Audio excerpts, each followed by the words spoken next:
இப்போ எல்லாமே ஒரு ஒன்றிய பாஜக அரசாக இருக்கட்டும், எடப்பாடியாக இருக்கட்டும், அவங்கெல்லாம் ஆண்ட கட்சிகள் அவங்களே இப்போ எடுத்து பார்க்கலாம். அவங்க வாக்குறுதி என்ன நிறைவேற்றிருக்கான்னு எடுத்து பார்க்கலாம். ஆனால் நம்முடைய முதலமைச்சரை பொறுத்த வரைக்கும் வாக்குறுதிகள் நிறைவேற்றி ஆக வேண்டும், எதெல்லாம் நிறைவேற்ற முடியும் அப்படி நிதி நெருக்கடி இருந்த போதிலும் எல்லா வாக்குறுதி நிறைவேற்றணும்னு பெரிய அதுக்கு பிரயத்தனம் எடுத்து செய்து வருகிறார். சொல்லாததையும் செய்கிறோம். இதே புதுமை பெண் திட்டமாக இருக்கட்டும், தமிழ் புதல்வன் திட்டமாக இருக்கட்டும், அன்பு கரங்கள் அந்த தாய் தகப்பன் இல்லாத பிள்ளைங்களுக்கு உதவி செய்கிற திட்டமாக இருக்கட்டும், காலை உணவு திட்டமாக இருக்கட்டும், அதெல்லாம் நம்ம தேர்தல் வாக்குறுதியை சொல்லலை. அதனால் நம்ம வாக்குறுதியை சொன்னதில் 85% மேலே நம்ம நிறைவேற்றியிருக்கோம். சொல்லாத நல்ல பல திட்டங்கள், மக்கள் நலம் பயக்கும் திட்டங்களையும் நிறைவேற்றி வருகிறோம். அதுதான் உண்மையானது. அதனால் யாராவது அரசை குறை சொல்லணும்னு எதையாவது சொல்லுவாங்க. ஆனால் மக்கள் எங்களோடு இருக்கிறார்கள். மக்கள் நம்முடைய முதலமைச்சரோடு ஆதரவு கரத்தோடு இருக்கிறாங்க. திட்டத்தின் மூலம் தொழில் வளர்ச்சி பெற்றுள்ளது, பொருளாதார வளர்ச்சி பெற்றுள்ளது.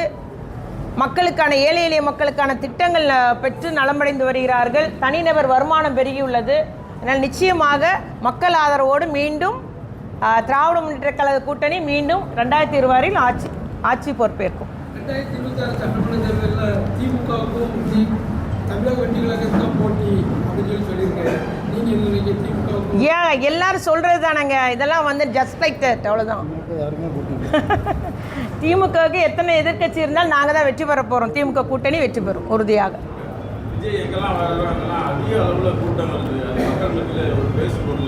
கட்டுப்பாடு இல்லாமல் இருக்கிறாங்க. ஒரு கட்டுப்பாடு இல்லை அவங்களுக்கு மத்தியில், ஒரு கண்ணியத்தோடு இல்லை.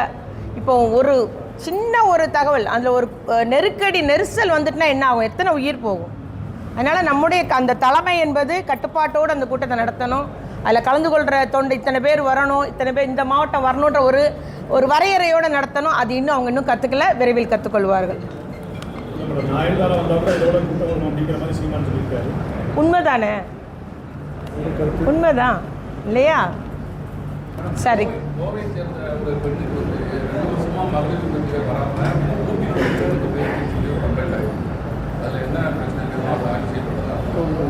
அதில் பேங்க் அக்கௌண்ட் நம்பரில் யாரோ ஒரு தவறு செஞ்சுருக்கிறாங்க.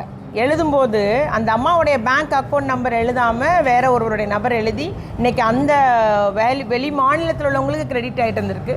இது உங்களுடன் ஸ்டாலினில் தான் அன்றைக்கி அந்த அம்மா புகார் சொல்லியிருக்கு. இந்த அம்மா இதுக்கு முன்னே ஆர்டிஓ ஆஃபீஸில் புகார் சொல்லி சரி பண்ணியிருக்கலாம். 2 வருஷம் அரசு பணம் அப்படி போணுச்சுன்னா எப்படி அந்த அம்மா வீட்டில் இருந்தாங்க? ஏன்னா மெசேஜ் இவங்களுக்கு வந்துடுது ஃபோனில் இவங்களுக்கு உங்களுடைய வர வைக்கப்படும் மெசேஜ் வருது, ஆனால் அக்கௌண்ட்டில் வர வைக்கப்படலைன்னு சொல்லும்போது அது அந்த அம்மா புகார் சொல்லி சரி பண்ணியிருக்கலாம். ஆனால் நல்ல வேளை இப்போவாது உங்களுடன் ஸ்டாலின் அந்த புகாரை சொன்னது சரி செஞ்சுருவாங்க நிச்சயமாக. இல்லை கட்டாயம் பண்ணுவாங்க, அரசு பண்ணிடுவாங்க உடனடியே. இப்போ அந்த அக்கௌண்ட்